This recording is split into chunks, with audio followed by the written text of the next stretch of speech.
زغاريط على الاخر. شكلها كده عريان. استاذ حسام. او مون ديو، ما بلاش القفص يا فقر. اصبع على العربيه.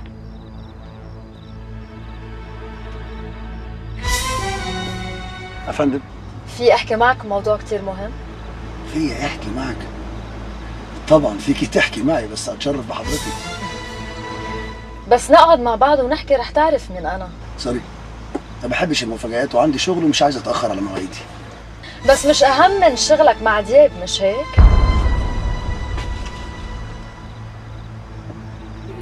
يا هلا.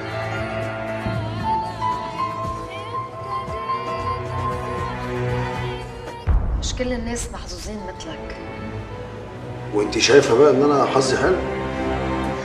اذا الباص الكبير حابب يشوفك فحظك حلو كتير، والبواب كلها رح تنفتح لك. البص الكبير شخصيا عايز يشوفني ليه؟ شكله حابب يعمل بزنس معك. معايا انا؟ طب ما الاولى ما تاخذنيش طبعا يا ديدي، يعني يشتغل مع الراجل بتاعه دياب. لا دياب خلاص شبع، بعدين طمع كتير وعمي ونسي حاله. نحن هلا عم نفتش على بديل عنه. عم نفتش على بديل. وانا بقى البديل؟ اذا نجحت بالامتحان. ده لسه في امتحان واعمال سنه الامتحان هو انه لازم البيج بوس يعطي ابروفل عنك. واللقاء ده هيبقى فين ان شاء الله؟ انا رح دبر لك موعد سريع كتير، بتطلع بتسافر وبتقابله. وصدقني هيدي السفرة رح تغير لك حياتك كلها. رح تصير حسام الهلال الجديد، ومن بعد ما كنت عم تتقاسم الرزق مع غيرك رح تكون الملك، ملك السلاح بمصر. هبقى حسام الهلالي جديد. واضح انه فاهم شغلته منيح ومتمكن من حاله. انت متأكدة من اللي عم تقوليه؟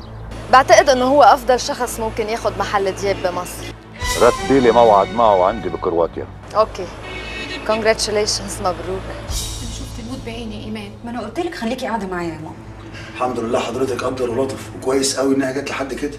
المهم طمنيني عمر اخباره ايه؟ عمر تعبان قوي، الجيران نزلوا فيه ضرب، فاكرين ان هو اللي جاب الونش عشان يهد العماره. طب ده قال له واجب يعملوه معاه. حرام عليكي، بدل ما تطمني على اخوكي في المستشفى. مستشفى؟ هو الموضوع وصل للمستشفى؟ ايوه طبعا، مش الجيران كلهم نزلوا يضربوه. والله يستاهل. حرام عليك، يستاهل ايه بس؟ والست الاولى ما نبقاش من الضرب جانب؟ ست لولا اختفت جيسوسه، وقت الضرب ما لقيناهاش، لكن وقت الاسعاف ظهرت. لا حول ولا قوه الا بالله. ربنا يطمنك عليه ويقومه بالسلامه. بقول لك يا امان، انا هسافر بكره اوروبا يومين ثلاثه كده وراجع ان شاء الله. يعني ايه تسافر بكره؟ انت ليه ما قلتليش قبل كده؟ شغلانه جت طياري على السريع كده، لازم اسافر لها. وهسيب لك هنا دولار وعريان عشان ياخدكم تشوفوا الفيلا الجديده اللي انا جبتها عشان تبقى بيتنا ان شاء الله. فيلا مره واحده؟ إيه بس انت جبت فلوسها منين؟ بالقسط وعلى 7 سنين. ليه تورطنا في اقساط بقى؟ حرام عليك يا حسام. ما تقلقيش، خير ربنا كتير والحمد لله. بعدين مفيش حاجه تغلى على ملوكه عشان تلعب في الجنينه والبسين. هو في بسين؟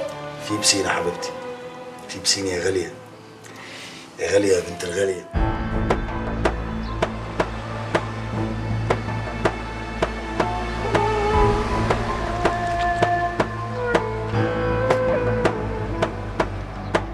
تفضل.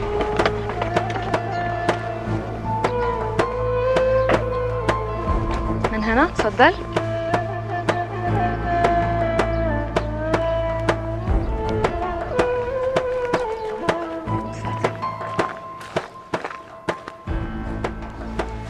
اهلا وسهلا استاذ حسام. اهلا بيك.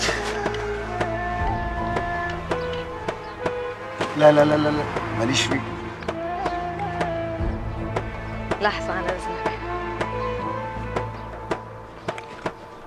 رميتك في الشارع وعلمتك المحاصيل.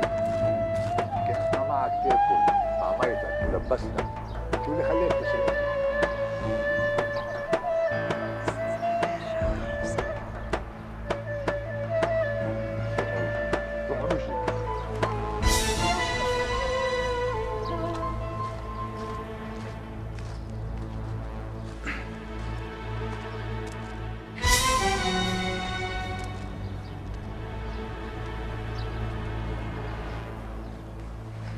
اهلا يا حسام. اهلا فندم. اتفضل.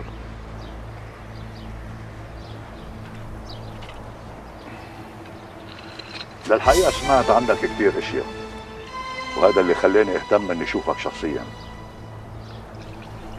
يا رب تكون حضرتك سمعت خير.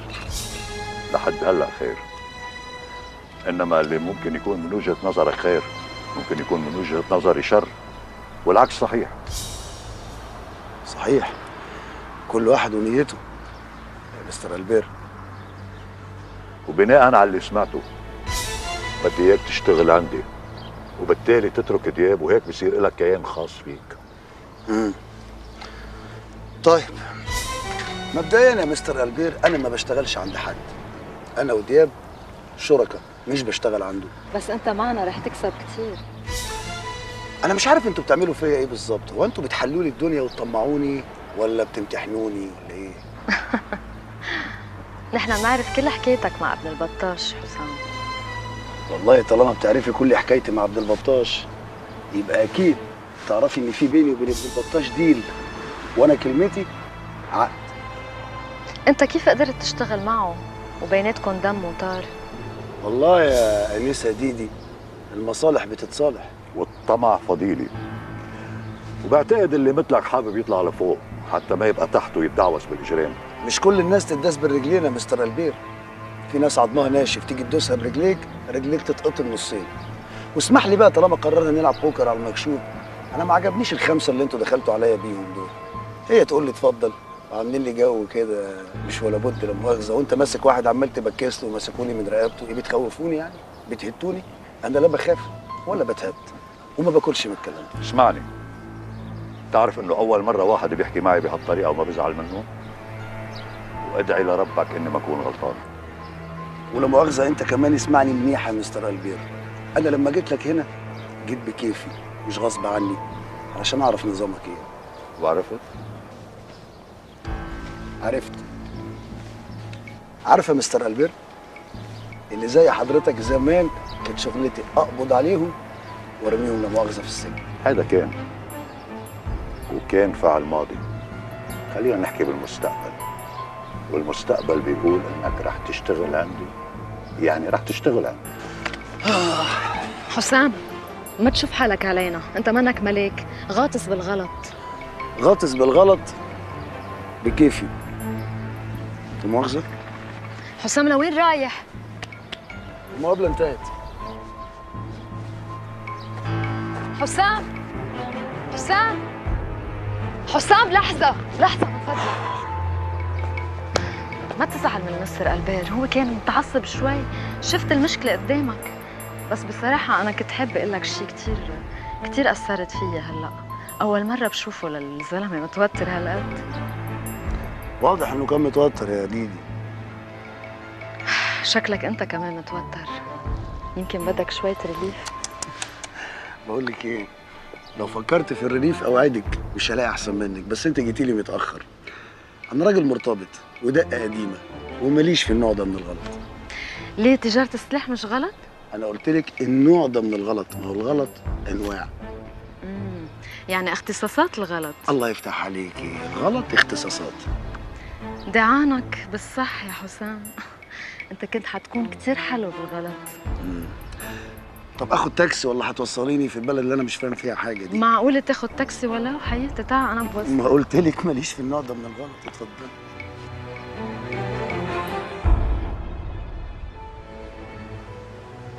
حسام تليفونه مقفول، طاهر بقاله مدة مختفي. في ايه يا وهدان؟ علمي علمك يا سيدي. وهدان شوف لي الحكاية بالإذن الله.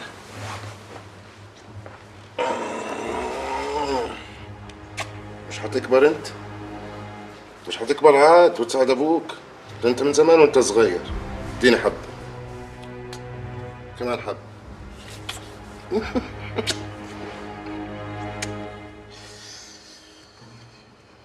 وتنتخبوا مين؟ المصري. وحبيبكم مين؟ المصري. تنتخبوا مين؟ المصري. وحبيبكم مين؟ المصري. ودلوقتي اخويا طاهر عايز يقول لكم كلمتين. اتفضل يا سيادة النايب.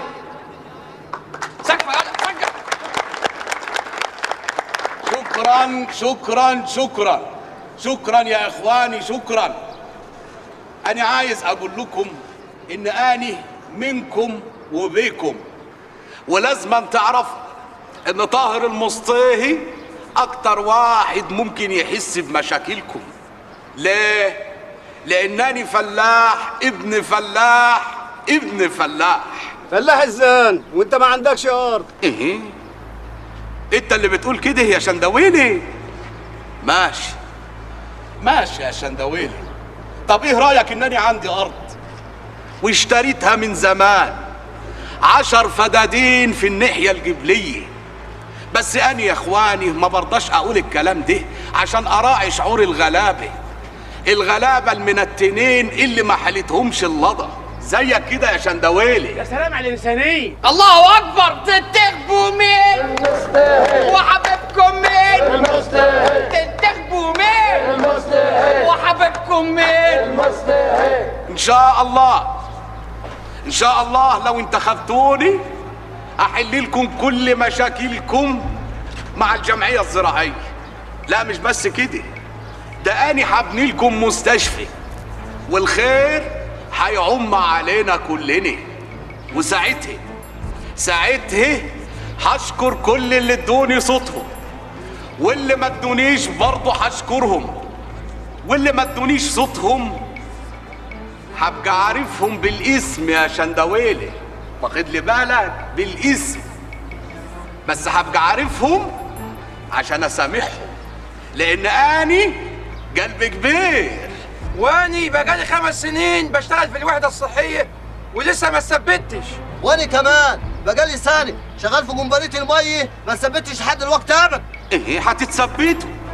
والنعمه الشريفه لا تتثبتوا. ايه ماني بثبتكم اهو. بتتكلم بجد ولا كلامه خلاص لحد ما تخش المجلس؟ ايه اني كلمتي واحده ولا يمكن ارجع في كلام ابدا. اخويا طاهر ما يرجعش في كلامه ابدا. وتنتخبوا مين؟ المستهل. وحبيبكم مين؟ المستهل. تنتخبوا مين؟ كده برضك يا طاهر تطلقني وترميني الرميه دي انا والعيال؟ اخفى عليك يا خسيس يا ناد. اسمعوا يا خال، الراجل ده واطي ومعفن، اوعوا تنتخبوه. ده ايه اللي جابها دلوقتي؟ بقينا هننفضح يا اخو. ده كلام تقوليه، ده كلام تقوليه يا ابو البنات. هو في حد برضك يسيب مراته ام عياله ويرمي ضناها؟ ده اني ما اقدرش استغنى عنكم. ايه امال طلقتني ليه؟ اني طلقتك عشان كنت نازل مصر، يعني رايح للمجهول يا وليي. اني كنت خايف عليكي انت والبنات، لا تتشردوا ولا يجرالكوا حاجه. طب ايه رايك انني قدام الناس كلها مستعد اردك، بس انت توافقي يا ست الكل؟ موافقة. تنتخبوا مين؟ المستهل. وحبيبكم مين؟ المستهل. تنتخبوا مين؟ المستهل.